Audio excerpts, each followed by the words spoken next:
Hello. Hello. Bank holiday, more like dank holiday. Wah, wah, wah, wah, wah, wah, wah, wah. So much cold and wet. Yeah, apologies if you constantly hear. That's just all the people outside that must drive around and go to places and be outside. Are we going? I guess. Is this podcast? I guess so. So, welcome to another Lucky Hit podcast. This is episode number 41. Yep. And here we are. I am Murry Curry and I'm joined by... The Gagaman. And terrier. No Phil. No Flat the Younger. I don't know what happened. I think he partied himself out last night. From the looks of it, there was lots of Borderlands going on. So he's sleeping that off. Phil. So yes, welcome to another podcast, another week. Keeping it up weekly now. So just about. Don't jinx it. just on the cusp of the week. Yeah. So let's have a song and jump straight in. Yeah.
So yeah, we're back. I thought I'd go with a little bit of an obscure one this time. Recently I've been playing the Taito Legends collection on my PlayStation 2. And Rusted on there is one of the games that jumped out for me because I bought it on the Master System a few years ago just because I didn't know what it was at the time. I just thought it looked good. I was like, oh god then. And I really liked the Master System version. They did a really good port of that. But thanks to playing the Taito Legends, I got to play the original game, which was arcade. And that's the version of the song you just heard there, was the arcade one, because I thought it had the most interesting and weird, garish instruments for it. Yeah. As far as I'm aware, I don't think the song has a name. I think it's just because the game's set laid out in outside stages, and then you go into like a dungeon slash like tower, and then you fight a boss. So I'm just going to call it the outside theme or overworld theme. And yeah, I recommend having a look for Resting. They've ported it on a load of different systems, but I'd only recommend the Master System or the I arcade. think that's the only like sort of competent one, other than like home computer ports. Yeah. I think most of the. There was a sequel on the Mega Drive, but apparently it was absolutely awful. I played the arcade sequel on Tattoo Legends 2. Oh yeah. And that was just awful. Oh, so it wasn't just the Mega Drive version being awful; it was just awful in general. Yeah, it was an awful game. Okay, because I played a bit of the Mega Drive one, it was really bad. It just didn't work properly. Like all the bosses, just you pretty much just had to keep putting credits in because there was no sensible way of tackling these bosses. No, yeah, and that pretty much. I found like the Mega Drive one. It had that weird thing that some games have where like it just feels like all the sprites are too big and there isn't any room around you. Like pretty much every Game Gear game has that problem, or most Game Gear games have that problem because of the small resolution. Like the sprites are really big and you can't see around you very well. Yeah, that's exactly That what it's like. I think there might even be more Resting games because even at the end of 2, I actually sat through all of 2, so I don't have to play it again. Even that at the end said like the saga will continue, but then again, it could have just been. Could have just done. It could have just been hint. We want to make more. Could have done a Shenmue. I played through that again recently. Please continue. You go on Taito's Facebook page and you just get these people going, "We want Rastan Saga 3. Rastan will have Saga his vengeance." 3. Yes. Just constant barrage of, never mind that Taito barely make anything anymore because they got gobbled up by Square Enix, but like, they're just begging for that game specifically. Yeah, every time Square post anything about new Final Fantasy, just go, no, I didn't mind that, Rustin, Saga 3. I don't know. But yeah, Shenmue G does that right at the end of the game. Like, it actually, because I've finished it in a while now, I did it recently, and right at the end of Shenmue 2 it literally goes, the saga will continue. Like, it will. You utter cocks. Well, I did show you them screenshots. I did actually put out some like screenshots of Shenmue 3 at some stage. Yeah, because like, you actually really early development of it. Yeah, they're actually in the village because you don't actually go to the village in 2. You walk around outside. Like, yeah, you're pretty much just in the bushes and the caves and stuff. Yeah. Yeah, that's where the story's going to get a bit mystical.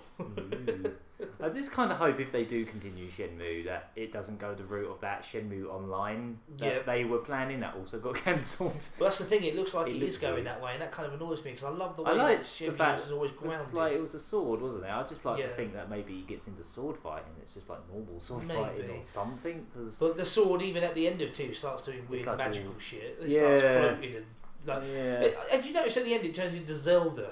A little bit. You got to put swords in things and torches light up. Yeah. If it's going the Zelda route, I don't think I'd be quite as interested because I like how grounded in reality. Exactly. Yeah. Well, it's a reality that's set in 1986 and has Sega Saturns and Virtua Fighter for some reason. And Sega is the only company making games. Yeah, basically. And they rule the world. Yeah. But no, that's exactly what I was going to say. Like, I love the way it's grounded. Like, it's a sort of classic old school martial arts epic. Yeah. But set in a modern age where you're still shopping. Even though Ryu never eats, but other than that, he just drinks Coca-Cola and it just feels very. It's a really good mix of like this. I suppose you can call it. I don't know and I know what you mean. Old story of revenge. It's not really something you get now. It's just some person killed me down. Yeah, because if no one's ever seen the Shenmue Online trailer, it was basically some PC, was it Korean or Chinese like series they were doing in collaboration with Yu Suzuki. That's right. Quite a while back actually. I think it was like mid-2000s. I liked the general concept though, where you were building your own characters in the Shenmue universe and you were in competitions. But then the other side. Then there was the CGI trailer they did where they basically all got Hadouken. They're all doing Dragon Ball Z shit. Not sure if one. No. Not really. So I was really mixed feelings about that because I saw some gameplay trailers that looked really cool. Like you make your character up and give him your style. It was just that. It was basically Virtua Fighter. It was just that CGI trailer. Kind of. Yeah. It was Virtua Fighter Online with. Yeah. But even Virtua Fighter doesn't have. That's always been grounded in reality as well. They moon jump and they do some kind of silly jumpy moves, but they don't have like fire powers or any kind of magic or anything like that. So I don't know. Well, I digress. So, yeah, we should jump straight into the news. This is the news. I don't know how loud that came out. Got the keyboard on, so no sounds. No musical bollocks today. Sorry. It's going to be a bit weird listening back to the last couple podcasts and then this one. How much different it is.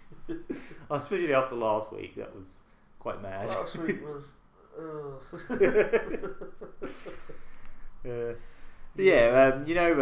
Mighty Number 9, the not Mega Man. And Okay. there's Inti Creates are also making this other one called Azure Striker Gunvolt, and that's coming out exclusively for the 3DS.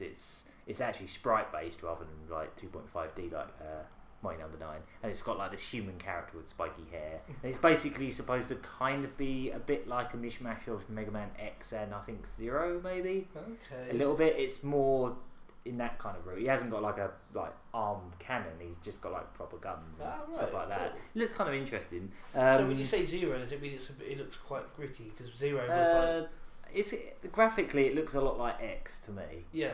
But with I was going to human say characters. with Mega Man X made it more sort of teen, didn't it? Yeah. I guess that's made what it you. darker, and then Zero made it one step above that. Yeah. It made it really dark. Basically, Mighty Number 9 is not classic Mega Man, and then Gunvolt is not Mega Man X / whatever. Oh, that sounds some of the great. other stuff. Yeah. It's just come out in Japan, and I think it's on its way out here very soon. I think they might even have it in America now, and I'm not sure when we're getting it, but I'm sure we'll probably get it soonish, hopefully. Basically, the first 3 months that the game's out, they're actually giving you a free extra game when you buy it within the first free for Azure Striker Gunvolt. It's funny how they've managed to get this game out so much quicker than Mighty Number 9 because it wasn't kickstarted. They must have been developing it ages ago because pretty much. I mean, this one was announced after Mighty Number 9, pretty much a couple months after the Kickstarter was going, and it's out. It's out in Japan and I think America. Okay. Basically, if you buy it within the first 3 months, they're giving you a free extra sort of mini game with 8 levels or something like that called Mighty Gunvolt.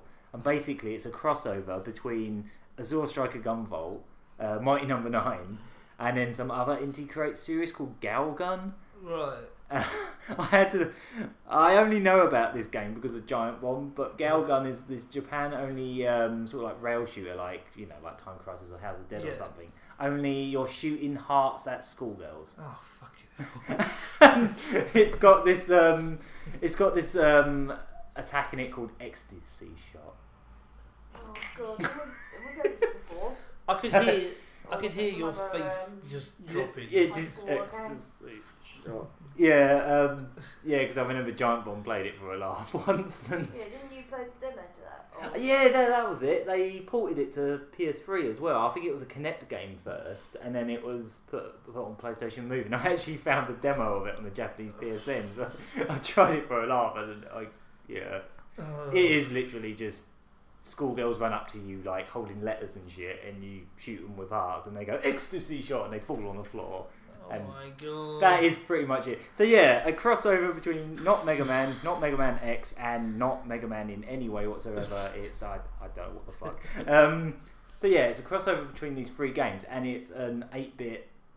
It's basically an 8-bit Mega Man game with these characters. It looks exactly like a classic Mega Man game. Oh wow. Just straight up copy, because obviously Inti Creates made Mega Man 9 and 10, so they might even be using the same engine for all we know. Wouldn't be surprised, but that's I'm good. really surprised how much they're getting away with just this not Mega Man thing they've been doing. It's you don't want to make Mega Man Capcom, fine, we'll make not Mega Man. They are very not Mega blatant. Man X, and we'll make an 8-bit not Mega Man with not Mega Man, not Mega Man X, and it's ridiculous. It's almost plagiarism at this point. It is so similar, isn't it? I mean, I know it's the creator of Mega Man doing it, but it's wow, not his it license. is. Yeah.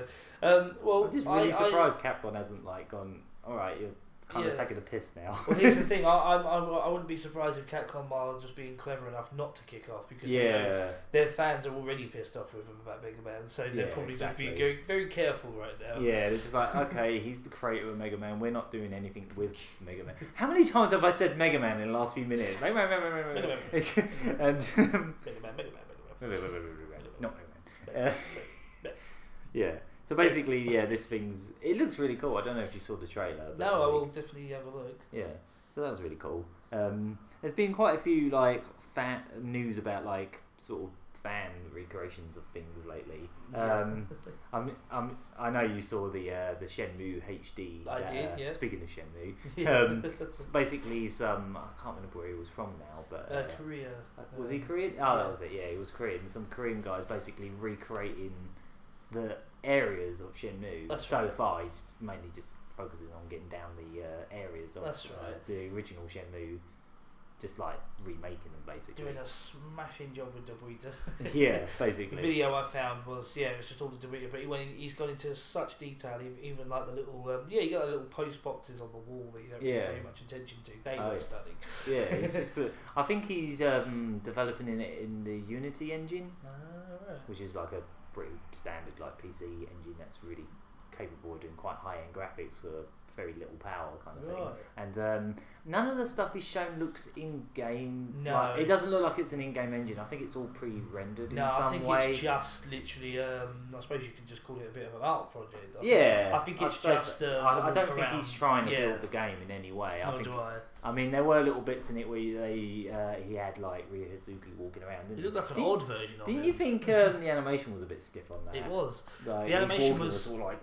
It kind of looked like early PC animation. Like the walking was really odd. Yeah. That's something you kind of see quite often with fan projects. Like, do you remember that really old Chrono Trigger remake? That's, Square Enix cease and desisted. That was such a shame. That was really good. It looked really nice, like in stills and like when they were showing off the scenery. But again, it had that problem where like. Obviously, it's only like 1 or 2 people making it, so they're not going to have like the best animation tools in the world. But I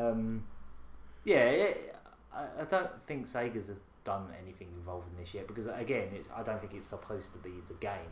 He hasn't said it's like I'm remaking the game. He's just said, "Oh, here, look, I've rebuilt some areas.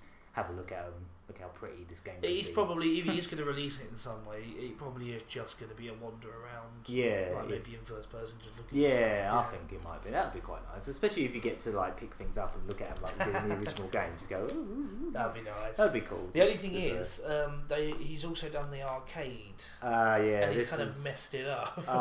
When I saw that, I was like, okay, this is a bit over the top. It is just overkill. Basically, like he had a separate trailer for the arcade, and you open the doors and Super Hang-On's in the corner, but then the whole arcade is just full of like basic machines that had pretty much most Sega games on them. I think the camera kept panning, and every time it was a new set of games, most of which, but a lot of them weren't arcade games. I think 2 of the rows were arcade games, and then one of them was Mega Drive and Master System. Yeah, because he had like Alex Kidd. He had Streets of Rage there. Yeah. He even had like this Japan-only platformer for the Mega Drive by Game Freak called Magical Talululu whatever it's called, which is based on an anime. So why would that even be there? It just seems really random. At least, I've got that. It's a remake needs to be, it needs to be. It was just. Respectful like it had Dynamite Cop, it had the Die Hard arcade, the original Dynamite Cop, it had Fighting Vipers, Virtua Fighter 1 and 2, I think.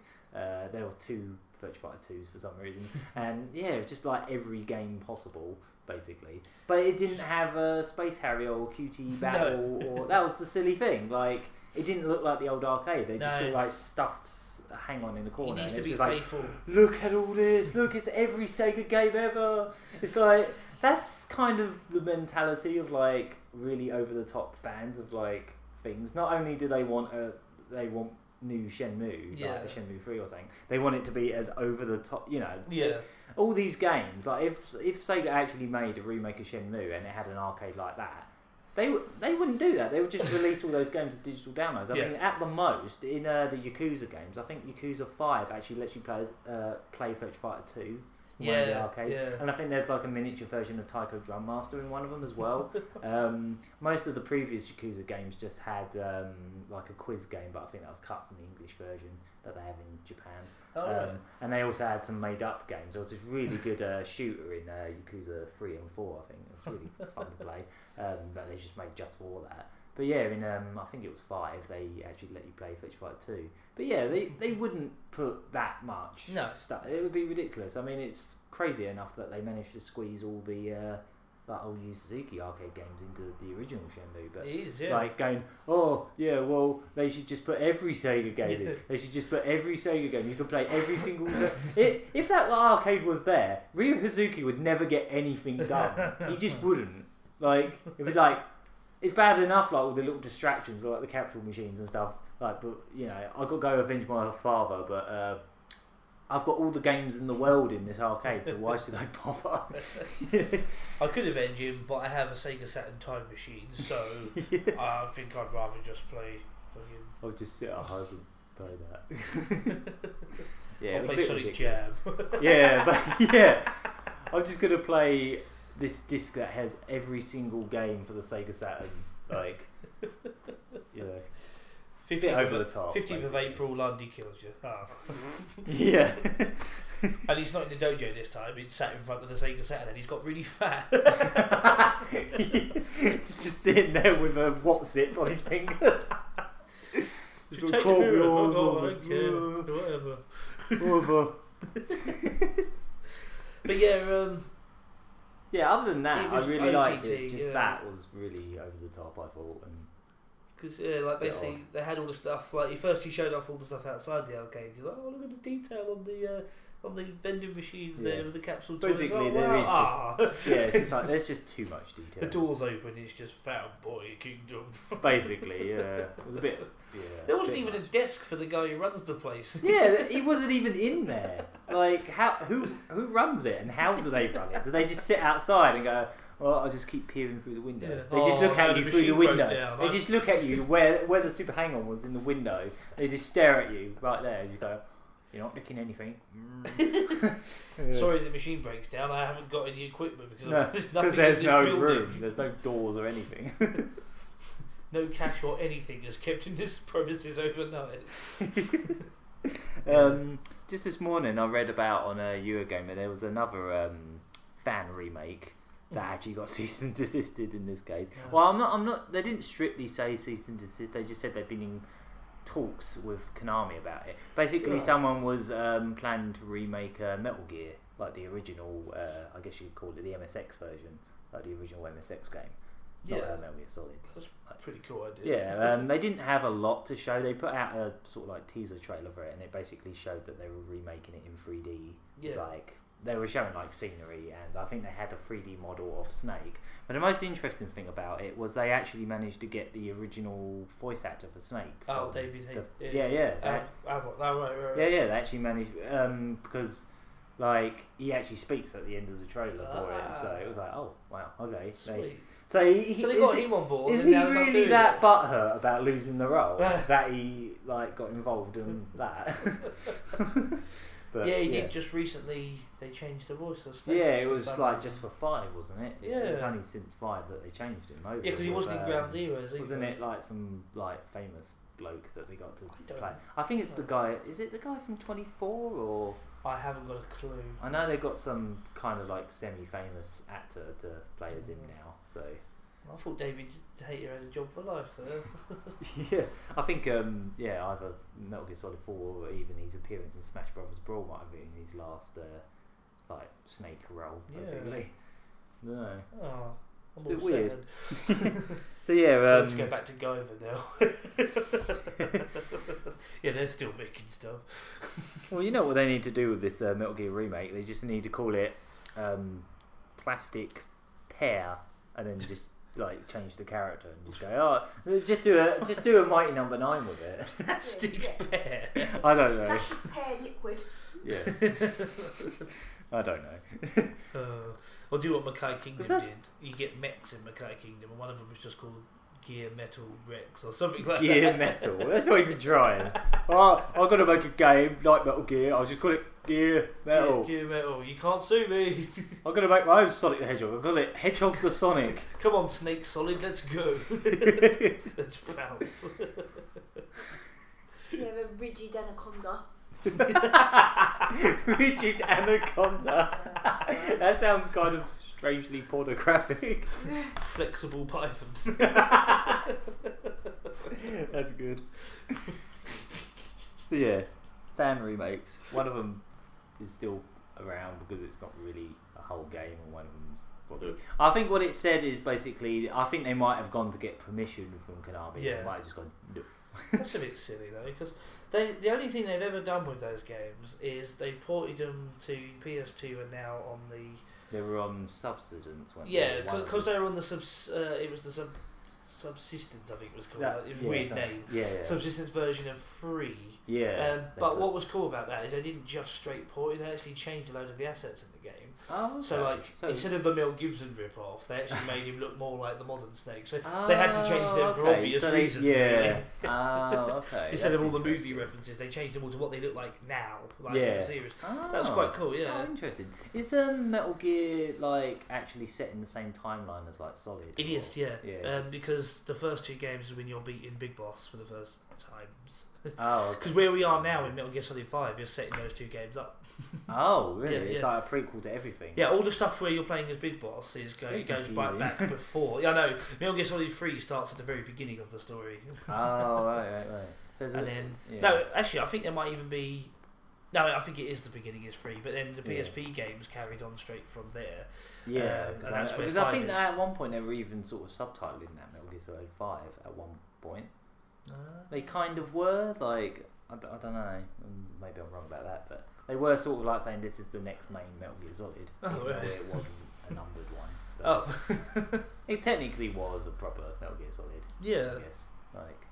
Just a portable one, but then they put it on consoles anyway afterwards. Well, it is, because it really followed carried on with the story. Because it's not a spin-off. Yeah. It's not like Metal Gear Acid, remember that digital comic thing they did. That was pretty bad. There's always people fighting out there. So, I forgot about where we were now, but basically, Metal Gear. I'm really looking forward to 5 because I spent a long time on the not the actual PSP version. Peace Walker got the HD remake. Yeah. I spent a hell of a long time building up Mother Base on that, and then and then at the start of 5, you're seeing it all being destroyed. I'm like, dicks, utter dicks. So I think 5 will finally be that point where we really the fan base is really looking forward to, where we get to see Big Boss become the bad guy, basically. Yeah. Even at the end of Peace they Walker, sort of hint at it. At the end of Peace Walker, I thought, okay, this is it now. They sort of made their own country. They called it Out of Heaven, which is where it's based. I thought, here we go. This is gonna be it. And then it kind of it carries on. So it's like, do we go to you? Yeah. Buy more games. I don't know. 5 looks really good to me. It does, yeah. I love that mechanic where you can hide things by getting that hovering that hovercraft thing to float people up. Have you seen that? Yeah, you get the Fulton recovery, didn't you? Yeah. You just pick them up, and you can even do it on when they were showing it at Gamescom. You can even do it to sheep. Yeah, they just float off. What are you gonna do with them? No comment. Because that was exactly the same in Peace Walker. That's where that system came in. What you did in that game is you stole the enemy. Basically, you kidnapped the enemy. And then made them work in your kitchen or whatever. Which I thought was a really interesting system, so you could get him working in your R&D department, and it's just weird. You sort of, the higher level enemies, you pick them up, and they had to be sort of maybe tortured to your side, because they get put in the brig, and it says this is a particularly hostile. It's like, what are you going to do, brainwash him? I don't get it. So that was a weird system. I'm glad to see they kept that going, because it made it. I don't know. It annoys people that just want to play through the game quick, but I myself, I'm quite a stat head kind of person, so I love all this middle management. Yeah. Because you're looking at guys' stats, you're thinking, you've got good intelligence stats, you can go work in the R&D department. You've got good. There's even a stat for cooking. Can you make better rations? So they're sticking with that system, bringing that back, which is cool. So I'm going to guess you build the Mother Base back up again, and then you destroy it in Metal Gear 1 and 2. I've got a bit of Assassin's Creed sort of news, not particularly good news, but Ubisoft has said Wii U buyers don't buy Assassin's Creed, and Watch Dogs is going to be their last mature game on the Wii U. Oh, for fuck's sake. I want to get. I was literally just saying a couple of days ago how I'm looking forward to playing Rogue on the Wii U, but now that's pretty much just confirmed that that's not going to happen now. No, well they never confirmed it at any point. Yeah, Watch Dogs still hasn't come out on the Wii U. They just delayed it by like half a year or something. It's going to come out near the end of the year. You know, when all them Wii U games are coming out, like Smash Brothers and all that. You know what they're going to do, don't you? It's not going to sell. I bet you it's rushed anyway. Even though they've delayed it, I bet you it's going to be really sloppy. Just like the normal Watch Dogs. Yeah, basically. And you know, it's coming out at the same time that all the big Wii U games are coming out, like Bayonetta 2 and all that kind of stuff. And then they're going to go, see, look, it didn't sell. See. Yeah.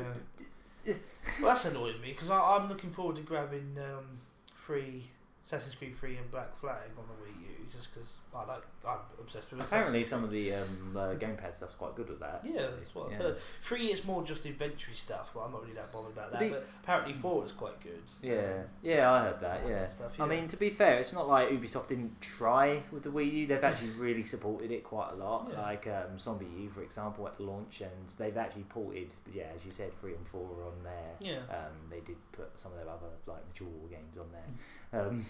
But yeah, apparently they said their Nintendo sales for the Assassin's Creed series only constitutes for about 3% of sales compared to like all the other consoles. Blimey. So it's not really their fault. Like they went out of their way to put a bunch of stuff on Wii U. It didn't sell.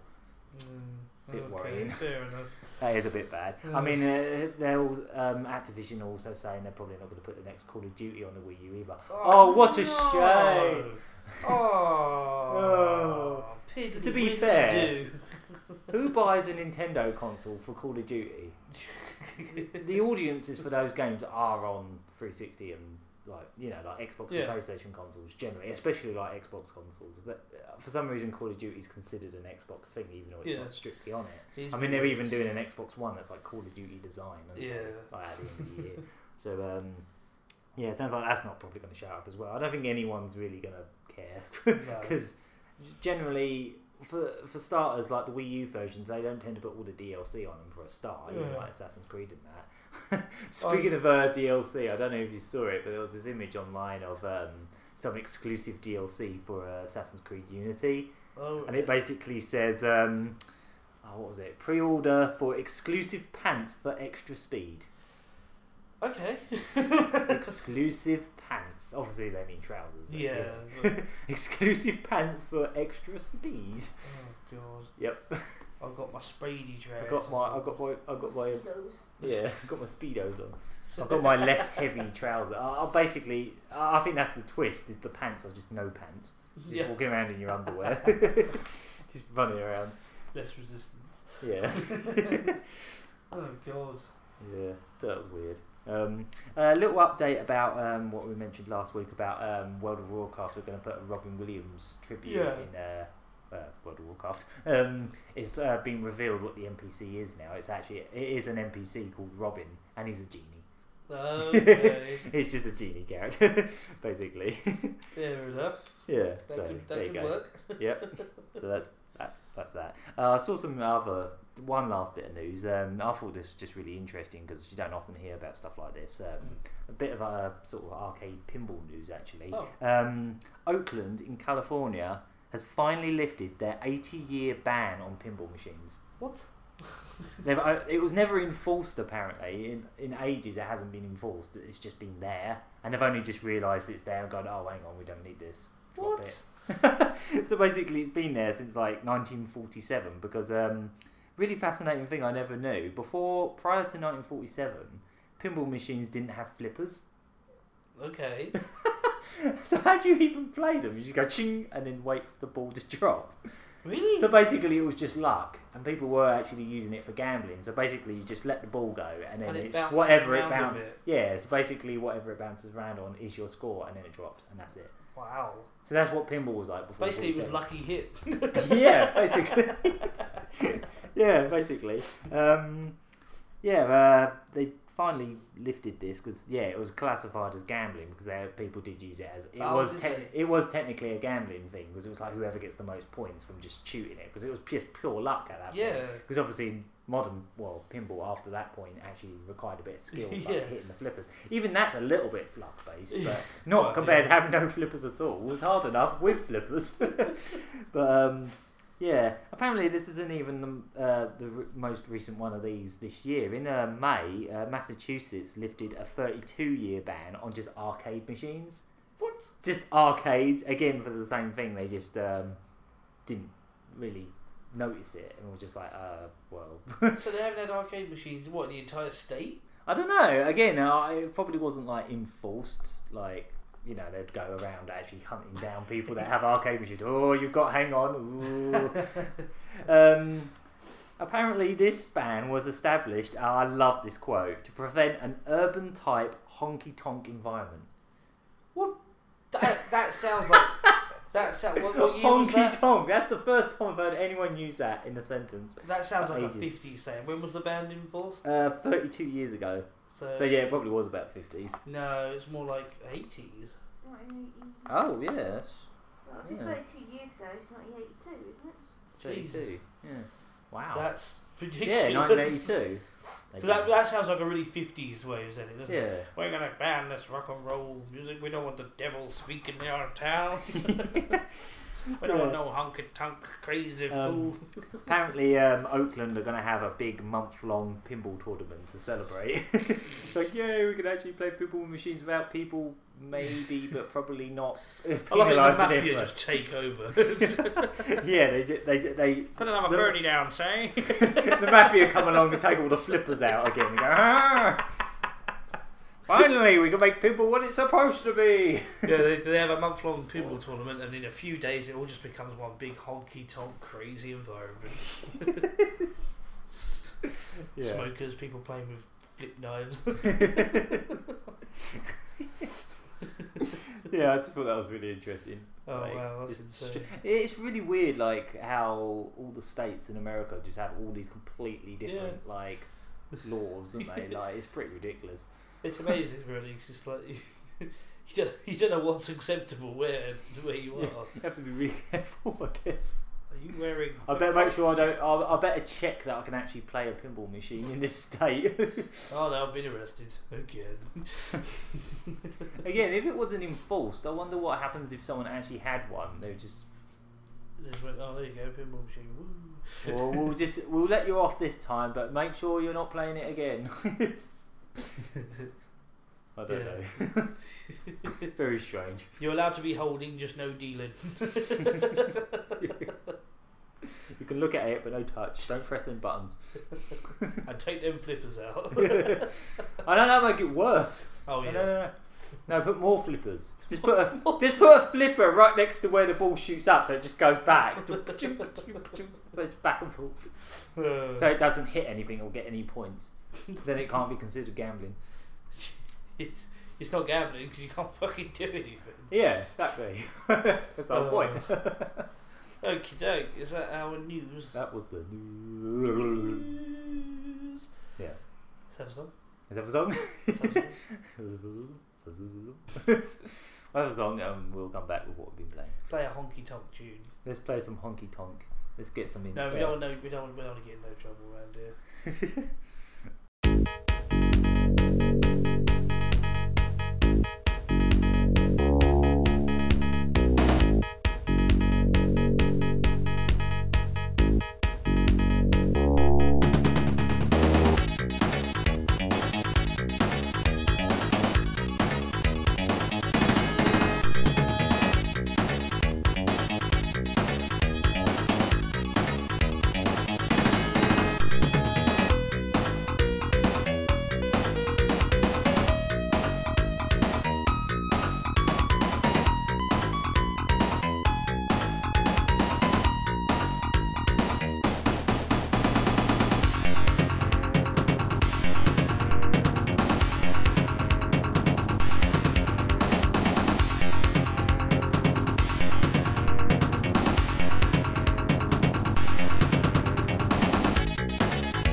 And we're back.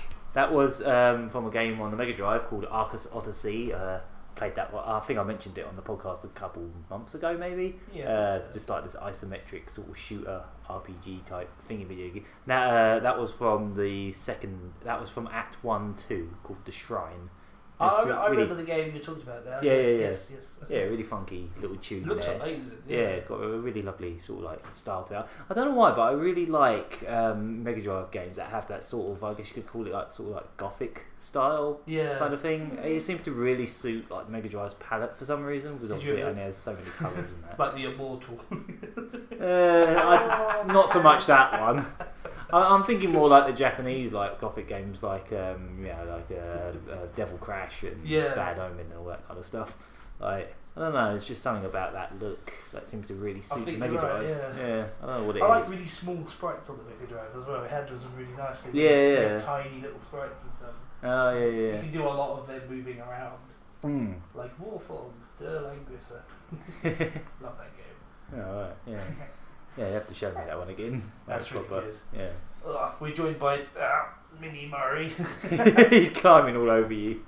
We tried to keep him away from podcasts, but sometimes it doesn't quite work. And he was asleep for up until this point, and now he's here with his walker, and he's climbing all over Tom right now. And he may make himself known before long. So, just a little bit of a warning there. Okay, so I guess what have we been playing lately? I'll just start off because it's just been more of the same for me, so I'm going to be quite quick with my one. It's just been Shenmue. So much Shenmue. You probably guessed that from how much we've been chatting about Shenmue today. How well it's a game I'm always ready to talk about. How he's pulling his hair. He's pulling my hair, grabbing my ears. Basically, I don't know if I think I did mention it last week, but I'm trying to do a sort of max playthrough. But, basically, I'm really closing in on that now, except I don't think I'm going to get 2 items in the collection, which is the two. Yeah, it's the tokens for both completing Hang On and Space Harrier in one credit. With the high scores. I'm working so hard on it, but those games are defeating me. Beating Space Harrier on 1 credit is just impossible. I got to stage 11. Yeah, that is actually impossible. I mean, I played it on the 3DS, and they give you you can choose how many credits, or you can have unlimited, and you die. There's no way of getting through the entire game without dying. Well, especially at the end. I mean, playing Shenmue and trying to get that challenge is making me good at Space Harrier, but not finishing the game in 1 credit good. I got to stage 11 last night for the first time. That's the one where you just get robot after robot just going mental at you. Yeah. The whole thing is just do. Yeah. Sort of weird Gundam knockoffs. The whole stage full of them and pillars and things to avoid. And I thought quite well that I didn't make it. I tend to always just die to the pillars more than anything. Yep. Especially the stages, the ones where the roof comes down and all the big hexagonal things. Yeah. But I only know that through Shenmue, Beans. Yeah. But yeah, all the collectibles almost. I'm currently working on Excite QTE 2, which is hard to do.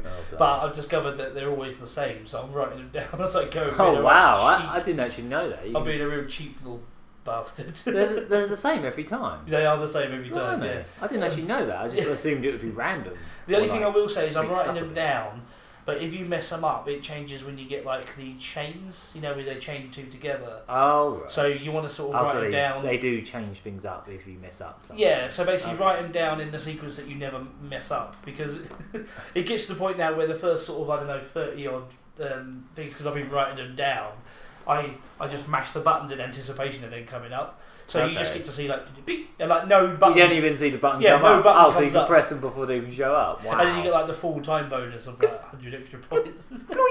And you'd think with a good head start with about 30 or 40 odd inputs. No, I still get to the expert stages, and it's just so hard. The way I'm probably going to do it is, I would admit I'm probably going to be quite cheap on that particular game. I'm probably going to cap it and then write it all down. Dirty cheat. I admitted it on the podcast and everything.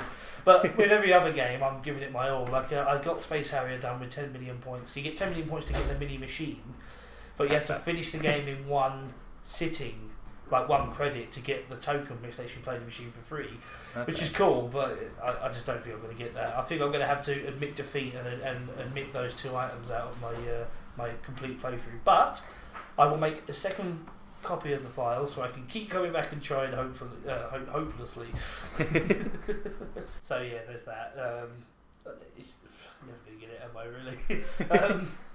On Hang On, the best I get to is about stage 4 out of 5, but it's so hard. Yeah, I actually think the first Hang On is a bit harder than Super because you don't have that boost thing. So that can sort of compensate. You can sort of compensate with the boost, can't you? Yeah. And you can sort of tap that, can't you, as well, as you're going around corners. Yeah, we discovered that. With the boost. You can sort of I love that. That's what I love about the vintage collections that they've been doing on the modern consoles lately. Because you can see the tips of how people they do. They sort of tap the boost on and off to get around corners. I don't know if you could physically do that in an arcade. I'm not sure. Yeah, maybe. Tricky. But so apart from continuing on with Shenmue, I'll probably be saying I'm still doing it next week because it's taking up so much time. But I've done all the gambling. I've done a lot of the toys stuff now. I'm leaving the rest for when I get the forklift job now because you can just keep going. Yeah. I've done all the machines that you can't really get to when you're doing the forklift job. So I'm very meticulous about this sort of stuff. I've done all the gambling. That took so long, the gambling. I remember you saying about that. Yeah. I only just did that last night. So apart from Shenmue, I grabbed Fire Emblem on the GBA for the Wii U. Was on offer because of a Smash Brothers Veterans Fighter sale at the moment, that was it, which is running for another week. I believe it's probably going to be on Thursday next week or something. I think that's been out of the shop, isn't it? Because I missed out on the Mega Man one they had the week before. Has that already run out? Yeah, they were doing was it two a week different. Only? Yeah, it was 2 different sales. Yeah. I was going to say because I was considering picking up Punch Out. Yeah, I think that was on the same one, wasn't it? Yeah, it's really annoying. I thought it would be longer than a week. So did I. I was hoping so, but basically now they're doing a different one. It's veterans. Yeah, I saw that. Yeah, a few different bits and bobs. Yeah. So because Roy and Martha, are veteran Smash Brothers characters, so they put the first fight. It just came out as well, didn't it? Yeah, that's pretty week. cool. So it they came put out it on sale. Yeah, that's pretty cool. Yeah, they should do that more often. It's a bit like what Steam does a lot of the time. When games first launch, they add a percentage off, don't they? Yeah. I should mention that as well. Sadly, I didn't get a chance to do it, but over the weekend, on Steam, the weekend just gone. Borderlands 2 and Dishonored were both free to play all weekend. Oh yeah, I saw it. And unfortunately, because the demand for that was so big, it took forever for my Dishonored to download, so I didn't get to play it in the end. Really? Yeah, because I heard about so many people were downloading it. It made it slower. I heard about it Saturday night, so basically it took all Saturday night to download, and then the Sunday I was just tired and I just wanted to play Shenmue. So I downloaded the game but didn't play it, which is really annoying. So So I grabbed Fire Emblem for it's about £4 something. It wasn't completely 50% down. It was like more like 40% off, something like that. So it's £4.40 or something like that. But I love Fire Emblem and I don't own it, so I grabbed it. That's cool. I'd love them to get Sacred Stones next because that game is amazing. It's basically just it was a sequel and they just added loads of cool stuff. And as well as that, I grabbed a classic which I really want to. I'm itching to get back onto now. Super Castlevania 4 because it's my favourite Castlevania ever, and top 3 of my games ever made. So, what can I say? It's Castlevania 4. I mean, you've got a copy of it, haven't you? But you haven't got a SNES. I haven't got my SNES anymore. I lost that when I moved. But because I've noticed the American version seems to be harder. Or is it the American one on the? Yes. Which is what I like about the Wii U. With the Wii U games. Some of them are the NTSC versions that are in 60 Hz, and some of them ain't. I think it's in some cases they're games that they didn't get in America, like the Twinbee games were apparently in 50 Hz. Because I was considering getting them, but I don't know. I might just try and hold out for a cart. So there are versions of Twinbee. Yeah, because they didn't get them in America. So. Okay. So it might just be that I just don't remember how hard it is, but it just seems that I'm dying a lot more than I should be. Because I played the Japanese version, because the Japanese version was uncut, so you had like the blood effects were actually in it. Like, oh, so 4 was a bit like the Mega Drive one where they censored a load of stuff. Yeah. Oh, I didn't realise they censored that one as well. yeah, 4 was really censored down. Like, there's a whole level wow. which is covered in blood, but in our version it's all green. Oh yeah, just like Bloodlines. That's right. Yep. Or Next Generation, as they call it here. We got the worst name for that game. The Next Generation. The next. It doesn't even make sense. Yeah. So yeah, playing that again, dying a lot on the later levels. That's me. That's what I've been playing this week. Well, for me, mostly, last Wednesday, went to the car boot sale and I actually found an Amiga computer. Like, I've got a CD32, as I've probably mentioned before, and I've played some games from it on Gagaman Cherry and that. Yep. But yeah, I actually found an Amiga computer and it was actually quite cheap. What happened with it? Because he wanted 20 quid for it. Right. I was like, can I have it for 15? Because I don't know if it's going to work or anything. And he was like, 17.50. And then I looked at my wallet and I only had about 12 quid and some change. And I was like, yeah, my wallet's down. And then he was like, oh, you can just have it. I just want to get rid of it. Because it was in this big, huge, bulky box. It was in its original box. He's the crappiest salesman ever. Yeah, it was just like, oh, I want 17.50. Oh, actually, no. So what? Take another $5 off. Oh, so he gave it to you for what you just had on you? Yeah. So I just emptied my wallet. I'm going to come in strong and then just give up straight away. It was near the end of the sort of boot sale time, so you probably just didn't want to take it back home. But yeah, it came with a whole box full of discs, basically. Half of them were legit ones, and half of them were copies, because obviously everyone had copies, but I think it was so That's easy right, because you just copied the floppy, didn't you? Copied that floppy, yeah. Copied the floppy. And yeah, it had a pile of games with it, and it had not the inner boxing, but it had the outside box for it, like this bundle collection of it, whatever. It was an Amiga 600, so right. the one I used to have, I've had Amigas twice in the past. Both times they were Amiga 500 plus. All right. And this 600, it's a bit shorter. It doesn't have it's not as long. It's about the same size as the CD32 actually, which I really like. So it's not like too bulky. Right. It's slightly bigger than a Mega Drive, so it's not like a massive computer when you think about it. Yeah. Yeah, it's more or less the same as a 500, other than the size of it, I suppose. And the other good thing about it is the 500 and the Plus, you have to get like a little add-on so you can plug it into a TV, like this, just like this little module thing that goes into the back and lets you plug it into like S-Video. Okay. But this one actually has that built in, so I was really lucky, because otherwise I'd have to eBay job for ages. Yeah. I'd have to find a little device just to plug it into my TV. But yeah, it was all fully working and everything, and had quite a few cool little had a few games with it. And I did actually have a small collection of Amiga games in the loft already, which I've just picked up at boot sales in the past, like hoping to find one at some point. So now I finally have one. Managed to sit and actually play some of them. I showed you WizKid once, didn't I? Oh yeah, it's a pretty strange game. I was playing it on the CD32, but I do have a proper copy of that. Yeah. I also got this Addams Family game based on like the film from the 90s. It was a game I played a lot when I was a kid, when I first had one. And yeah, it's not a particularly good game, but it's got fantastic music. I'm gonna have to play some music from it on the podcast at some point. It's just a really generic platformer where you just run around as I can't remember his name, but the father character from Addams Family. Yeah. Yeah. You just run around. It is literally just a sort of Mario style jump and run kind of thing, and some proper hair pulling. Some proper hair pulling going on here. It's got a death grip. Oh Jesus! Oh dear. Wow, that looked painful. Naughty baby. Don't pull daddy's hair. Oh, by the way, 5 Tin Princess here as well. Yeah, what's quite interesting about it is you start at the outside of their mansion. Right. And you can sort of walk around out on the outside, or you can go inside, and you can. It's kind of like an open world platformer, because you can just pick any level you want.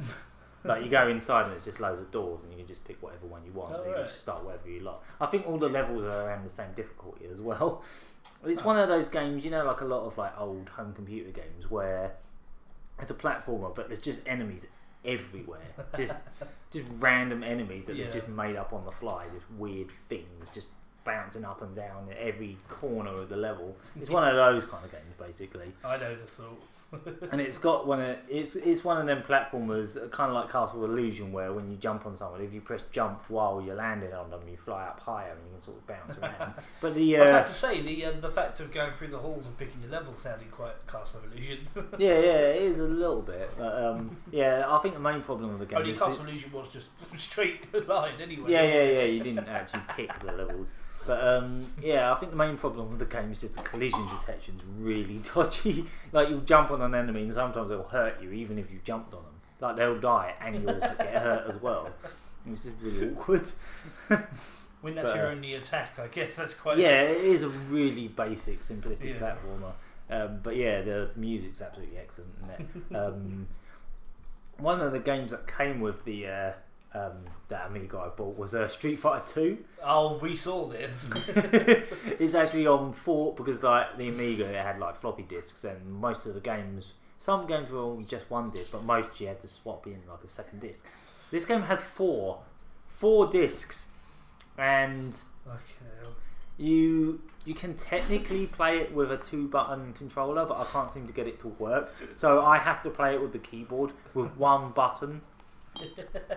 Street Fighter 2 with one button. It's supposed to be a 6-button game. Yeah, you think it's bad enough trying to play it on like, I don't know, Mega Drive without a 6-button controller with 3 buttons. This is even worse. It's like you're just using one button, so you never know what move's going to come out. It's just like when I was playing it. Perfect drinking game. Yeah, you just don't know what's going to happen. I think most of the time I was throwing. I actually haven't got a clue how the specials work either, even though the computer can do them. But the other thing with it is the Amiga, it was all working, but it was a bit... it wasn't like... Thankfully, it didn't have like yellow in plastic, but it was really dusty.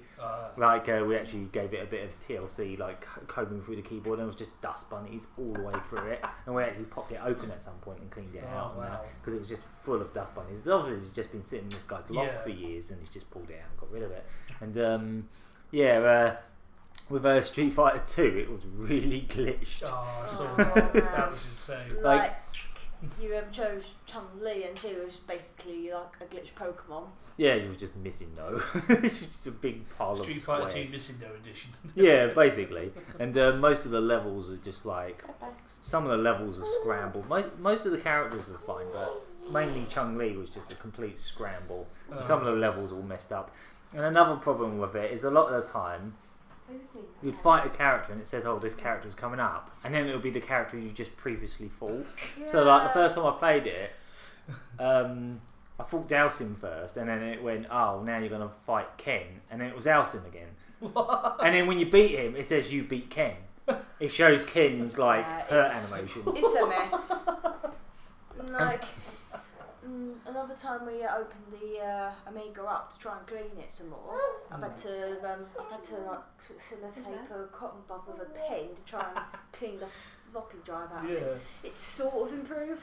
Yeah, Chun-Li went from being complete garble to being half garble. Like her top half, like up to up to her waist, was fine, and then the rest was all scrambled. So I think it needs another clean. So she was just floating around with this big pile of squares underneath her. Wow. And for some reason, it's an absolutely terrible port of Street Fighter, but for some reason, because it was so glitchy and silly, I just ended up playing through the whole thing on like the lowest difficulty, because obviously the computer can just do anything it wants, all the special moves, but it's impossible to do them.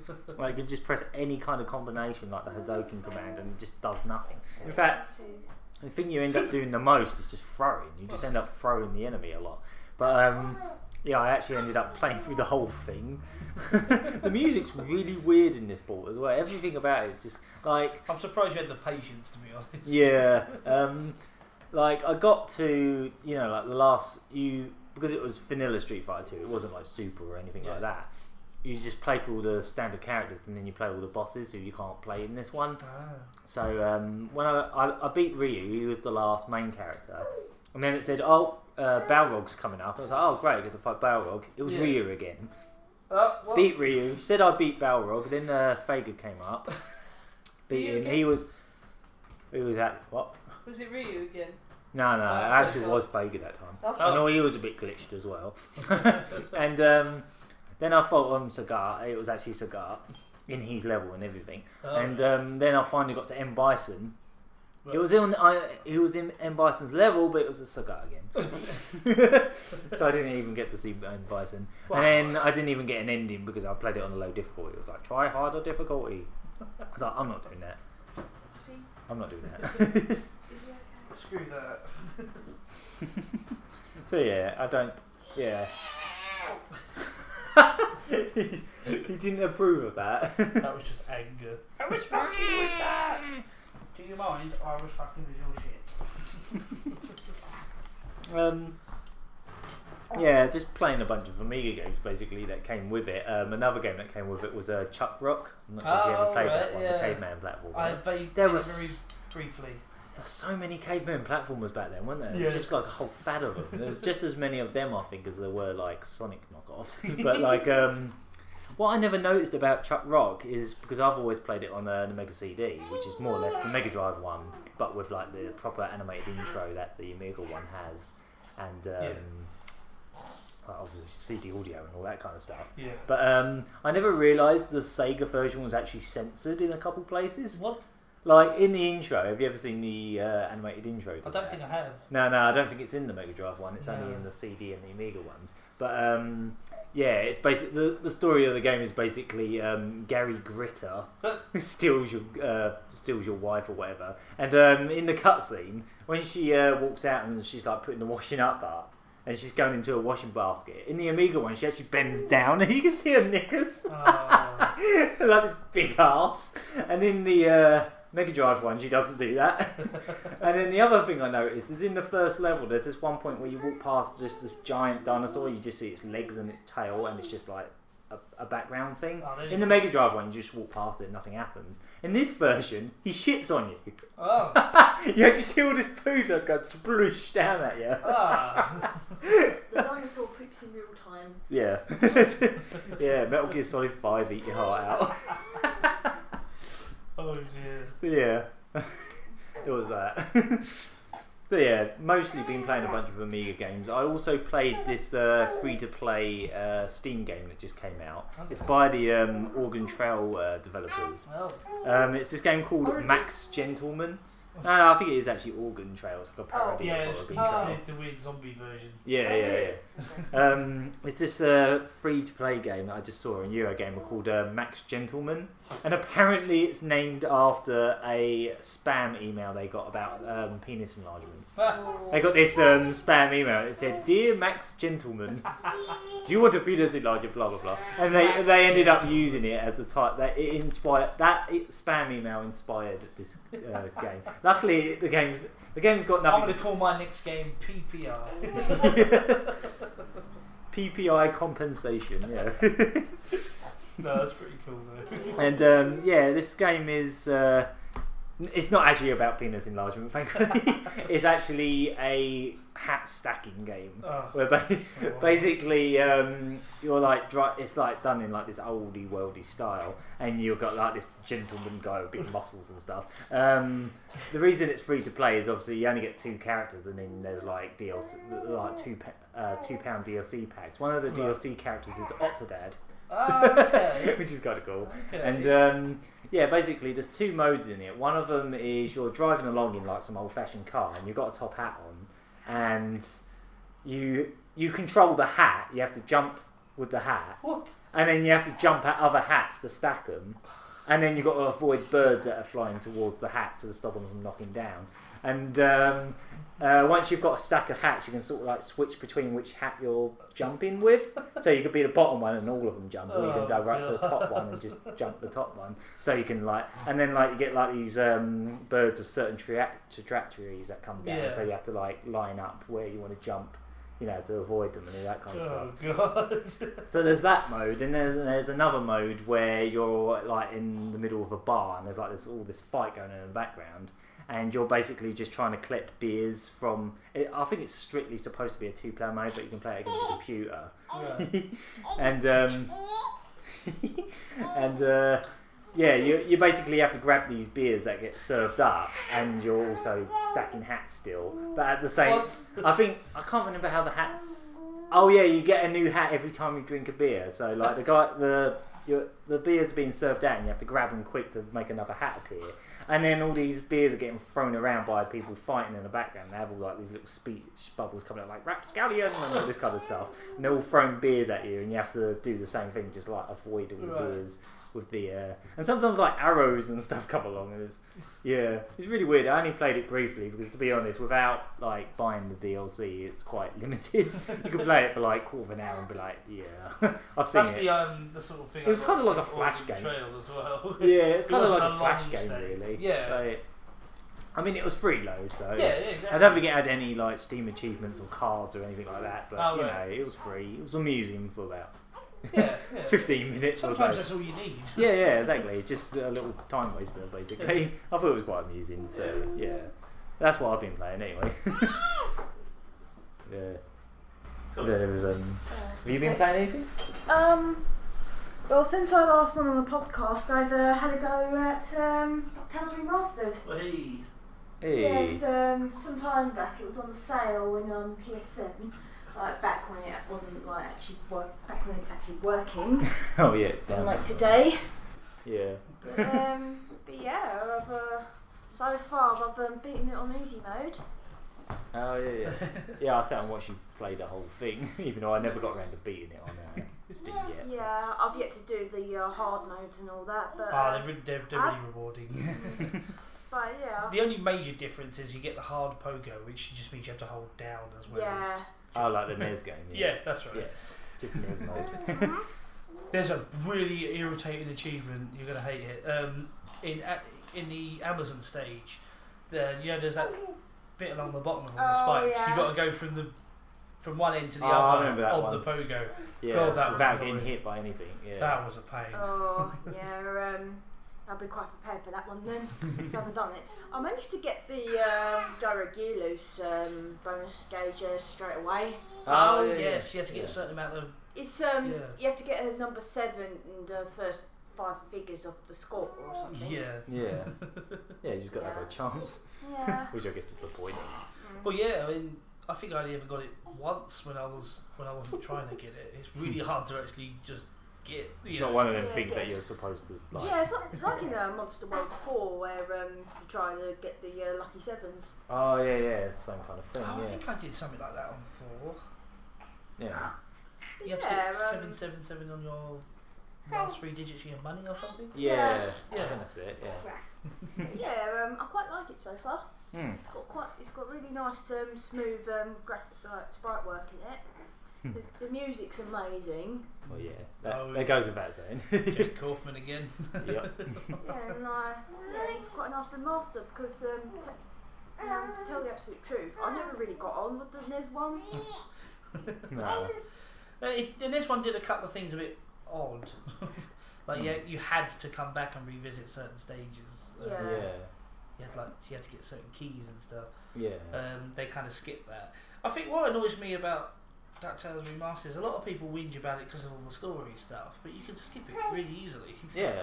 There's a setting where you can skip it, and then you just press start from any of the other stuff. It's amazing that they got 2 of the original members of cast from like Ducktales, like Alan Young and June. What's her name? Who's not so young. Yeah, both of them are in their 90s. Yeah, bloody hell! The fact that they can still pull off the voice at that age is amazing. How can they even do that still? Yeah. June Really Frey, impressive. that's the one. That's it. Yeah, like I think they still have Rossi Taylor in it as well. I can't remember. Yeah. It sounded like almost everyone was the original voices, with the exception of. Gyro Gear Loose is one. Yeah, I think he was the only one that wasn't the original, but for the most part, even he sounded pretty close. So they did a really good job of that. Did you get the no back in Dune? Yeah, that happened constantly. What was that? You know, Scrooge McDuck just says, I don't, or whatever it was. I didn't get to where I was now by back in Dune, and he keeps saying it all just the time. Repeatedly, yeah. Or being foolish. That was the other one. Yeah. Oh yeah, and Oh yeah, and there's like that one achievement as well where you get it just by diving into the money bin. Oh yeah. That's hard. So yeah, that's Ducktales Remastered. Once I actually get back to games again, I'll try and do the hard modes in that. Yeah, I mean, when I was playing it on Steam, I just went straight for normal, and I actually kind of struggled on it a little bit. Like, I don't know. I think the easy mode's a bit more lenient about it. Yeah. I think they did a good job of making the bosses a bit more difficult and involved. They're quite simple. Yeah, as one, but especially that final one where you just have the massive sprites in it. That's basically Dracula. I'm used to that kind of Count Dracula Duck. I'm used to those kind of bosses from Castlevania. It was a very Castlevania-ish boss, wasn't it? And especially I forgot her name. The Magic Dispel. Yes, she was so Dracula in that game. She teleported everywhere and did those spells. Yeah. It was just like fighting another Dracula. I felt well at home with that game. Surely it should have been Count Dracula at the end. It was. No, that's different. No, they can't use Count Dracula. It's because, he's not as creative. Count Dracula Duck. They just stuck Duck on the end of his name. Yeah, it's just and even if they did, Count Dracula is the complete opposite of any vampire duck that has ever been in a computer game. And the complete opposite in that he's only been in shit games. Oh, really? Are they bad? Yeah, there's 2 Count Dracula games on like home computers and they're terrible. I thought was there one on the NES? No, it's like Amiga, Spectrum, Amstrad and all that. It might be. I never want to play 2 again. It's so bad. It's really awful. I mean, there is a cheat where you hold the joystick down and click fire so many times and it just skips levels, but even then, it's so bad. I'd rather play Ride to Hell again. Wow, that's a lot. Stronger. Yeah. Yeah, you're very creative. Count Dracula Duck. We didn't even call him Count Quackler or anything like that. I don't know. That's something else you can't use. But surely the old Donald Duck comics must have been before both of those, than like 80s cartoons. Yeah. I would have thought so anyway. Oh, don't. You just made me remember. Sorry, I didn't know know bad and all. I haven't seen much of that. That was just like a really lame 80s cartoon, wasn't it? Like, or 70s, something like that. Yeah, it's lame. Count Dracula is better. Yeah, he needs a good game. Way forward, make a Count Dracula game. Yeah. I can imagine way forward. Darkwing Duck, that's what I was thinking of. Yeah. Darkwing Duck. I mean, when I was little, I thought his name was Duckwind Duck, and I was like, "Oh, really?" I mean, but then I realised. When that new Danger Mouse comes out next year, hopefully they'll do some kind of game on that. That's that would be good. Yeah. That would be good. Way forward. Way forward. Way forward. Way forward run out of ideas and they go, right, we've done Ducktales remastered, now we've got to remake another classic game starring a cartoon duck. Count Dracula 2 remastered. I reckon they should do Ducktales 2 now. Cause I'd really like to see that. They've already got most of the assets. Double Dragon Neon 2. Another Double Dragon Neon. That would be cool. And they can call it the Revenge. There is a Double Dragon 2. You can get it on Xbox Live. It's oh wow. So yeah, that piece of shit. Yeah. Other than the Ducktales remastered, I have been playing Just Dance games, but not for about a week now. I'm just trying to wait for anything about the song list for 15. No, you're eagerly anticipating that. Yeah, and since the last time I went on the podcast, I ended up finding out that one of the dances in 15 is going to have Rayman Legends assets in it. Oh yeah, there was a song that has like Rayman characters in the background. Yeah, I think there was even like a rabbit. Yeah, it's got that unused rabbit that they were about to put in. Yeah, when Rayman Legends was first revealed, it was kind of leaked. There was like this trailer that wasn't supposed to be seen outside of like, I don't know, internal or something. But basically it had, they were going to do sort of Skylanders style thing where you put toys on and it will give you extra stuff. Right. And one of them was you'd put a rabbit on and it would unlock like a rabbit level where you're beating them up. And they actually had this fully animated section where they showed Rayman running around. There's all rabbits everywhere, and they never used it in any way. Christ. But maybe they were pissed off that he got leaked. yeah, maybe, I don't know. But yeah, they got the asset from that in just after 15. What's funny about that is it's like a sort of Princess and Frog theme, like. Yeah, it wasn't actually a Rayman song, was it? It was just like a cover of something. It's a cover of a song called Love Is All. Oh yeah. Did you slap Rayman on it? Yeah. I'm not sure, but I suppose it's supposed to be in line with the sort of Princess and Frog theme that the choreograph is supposed to be. Yeah. But yeah, I'm just trying to keep tabs on like the rest of the songs because a few of them are going to be a laugh, like the Tetris one. Oh, Tetris one's weird. Because you know Ubisoft are doing a Tetris game at the end of the year. I think it's for PS4 and Xbox One. They've actually put the Tetris theme from the Game Boy game on. I think it's like a cover of it. But it sounds more or less the same. Yeah, they're putting a Tetris dance on. Yeah, there's all these guys in morph suits, and they're just like trying to do these weird dances. Like, I don't know how that's going to work on PS3. It looks like something that's strictly for Kinect because it's like you actually have to pose in like the Tetris moves and sort of linked together. It looks really creepy. Yeah. Oh no, it'd be a Wii Dare. Yeah, outraged. It's absolutely outraged. Yeah, that's me done with what I've been playing. So. Okie doke. Yeah. Well, I think that's about time to wrap up now. We got another song, haven't we? Yeah, we'll come back.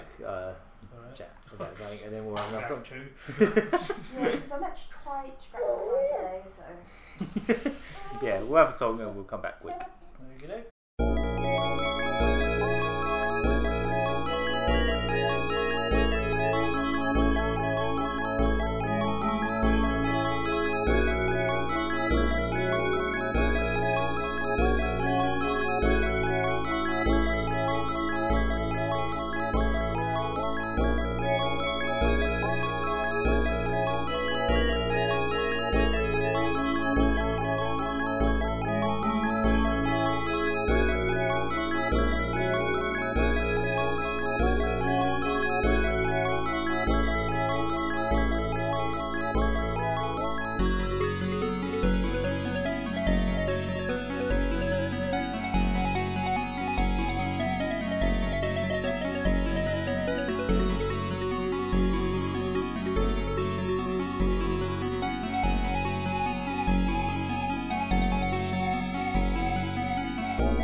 And that was a song from Devilish called Seaside. That's a really nice song. Can't believe that's coming out of a Mega Drive. It's amazing. Yeah. That was charming. I mean, the whole game just has beautiful music like that. Yeah, considering it's just like an Arkanoid Yeah, kind of thing. Yeah. I mean, you would tell a lie though. I've never really played that one much. I've seen you play it, Aaron. Yeah, I've got a Japanese copy of it, which is called Bad Omen. Yeah. And again, what I was saying about earlier about like Arcus Odyssey, that sort of like gothic style. It's another one of those games that's got that look to it and sound to it, kind of like Gauntlet 4 and all that kind of sound. You know. I think it might actually be one of the same composers as Gauntlet 4 actually. Yeah, I think it was. I think it is. I think that's how you introduced that to me. Yeah, same composer, I believe. He really was in on this conversation. What have you been playing? Be quiet, will you? I've been playing Rusks in my mouth. I've been playing Paul Dad's hair all over the fucking shop. I don't know if it's just me, but that song just sounds a bit like an Enya song. Oh, really? No, especially this one, the Caribbean Blue. Okay, you have to show me that. 'Cause I need the comparison now. It's not the same like key or anything like that. It's just some backing music. Why don't you finish Similar off backing. with Ryan's choice for the podcast, Tom? You know which button to press. Yeah. I could. Won't. So, Go on. we're wrapping up. Yep. Yeah, we got some kind of big news. I guess there's a bit of a tragic event that's happened, but I think. Oh yeah. Unfortunately, Astro City got broke into the other day, That's didn't right. Arcade, where we've been filming for the last quite a few weeks now, like a couple of months. Even. Yeah.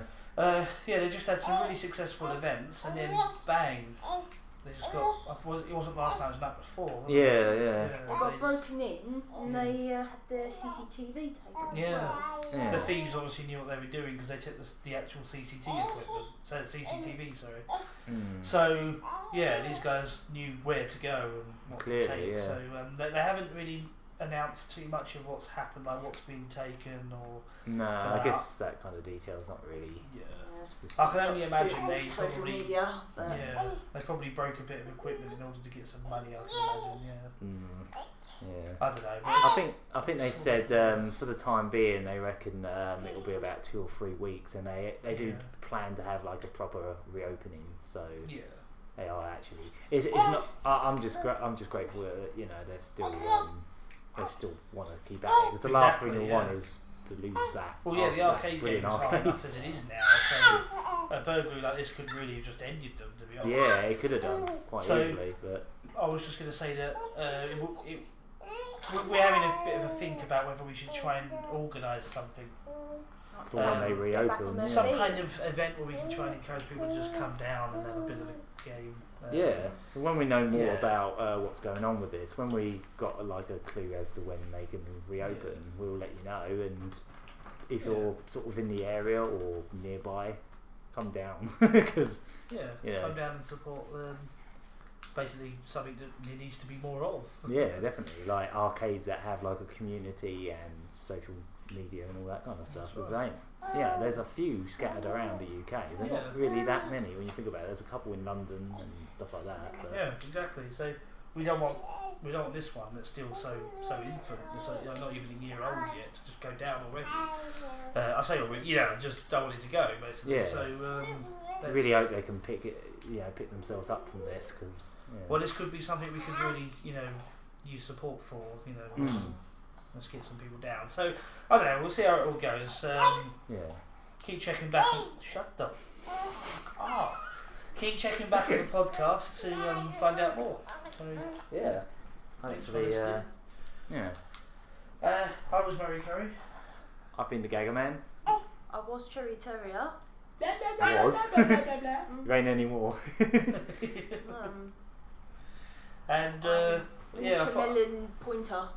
and I thought we'd end on Mini Murray's choice of music. So thank you very much.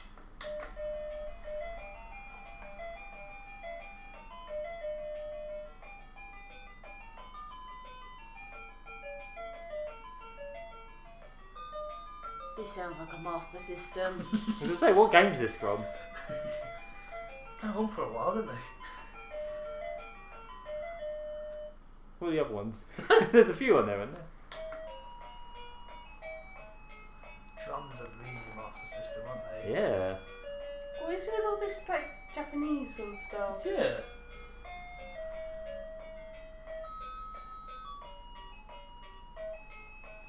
It's amazing. Has this actually got a Master System chip in it? Could you plug a controller in it and plug it into a telly and it'll still have Alex Kidd built in? Yeah, I was about to say, it sounds like it's got Alex Kidd in Shinobi World in it.